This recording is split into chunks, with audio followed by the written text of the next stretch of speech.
Hello and welcome to the 198th episode of Gaming Talk.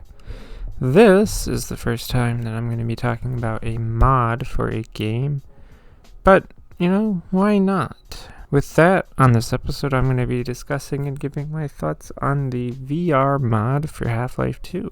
Let's get into it. Now, the first and simplest thing to get out of the way is that this mod does not do anything to change the story of Half-Life 2 at all. So that's something I am not going to be going over because anyone who has played this game knows what the story is. What this mod does is obviously change the way that one experiences Half-Life 2, and they do it in such a great way too. Honestly, for being a fan-created mod, there's so much detail that makes it an amazing experience.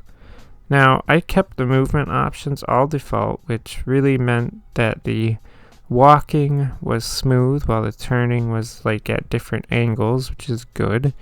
What's interesting is that my right controller thumbstick, when moved left or right, would turn, but then if moved backwards would crouch and forward would jump. And honestly, I think that's a really good way to use just one thumbstick for multiple things. Of course, if you press the thumbstick down, it'll bring up the weapon grid, which I thought was a really good way to do things. I'm certain there are other movement options that I don't remember at this time. Using weapons is far more interesting in VR2. The throwable ones have two control options, one where you can physically throw them, or you can press and hold a button which will create an arc, and then you release said button after aiming it to throw it, which is always the easier way than trying to throw it yourself. The guns are interesting too because you can use them one-handed for shooting, but with one hand it's going to be horribly inaccurate with everything except for the handgun, the revolver, the gravity gun, and the crossbow. It's interesting that these guns have such an amount of recoil that using two hands is pretty much required so that you're not wasting your ammo. They even went and added in details with the handgun where you can actually hold the slide, push it back, and eject out the current bullet in the magazine. They didn't need to do that because it serves literally no purpose at all, but it's there. Unfortunately, the handgun is the only gun that does something like that. Also, yes, you do have to manually pump the shotgun yourself, which does make a lot of sense. The reload is just ejecting whatever is empty, holding the gun down at your right side. It does the reload for you, and that's it.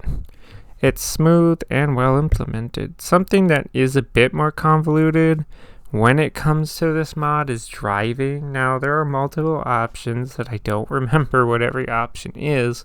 I'm just going to tell you the ones that I used. So, for me, I had it so that the right trigger was for driving forward. Left trigger on the other controller was drive backwards. Right thumbstick was look left, right. Left thumbstick on the other controller was to turn left and right. And pressing the thumbstick is the boost.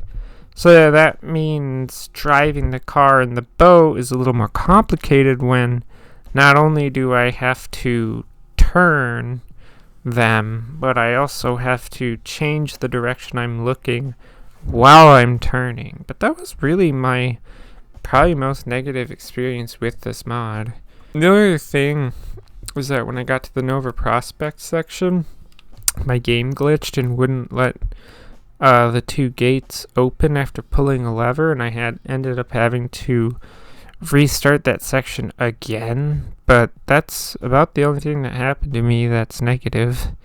Before I forget, another detailed thing that they didn't have to do is ladder climbing is kind of like how you actually do it, without feet, obviously. So you walk up and you grab the ladder, and for me, I press the inner controller button to grab it, and then you pull yourself up, and then grab, with your other hand and use the inner controller button. And once you get to the top, you get a yellow teleport circle to go the rest of the way up. And it wasn't necessary, but they did it, and I don't really mind that.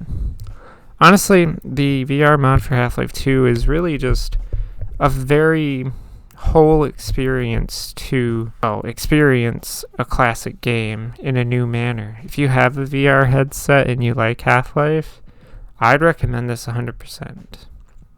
But that's all I have to say, so if you like this kind of content, feel free to subscribe. Thank you for listening, and goodbye.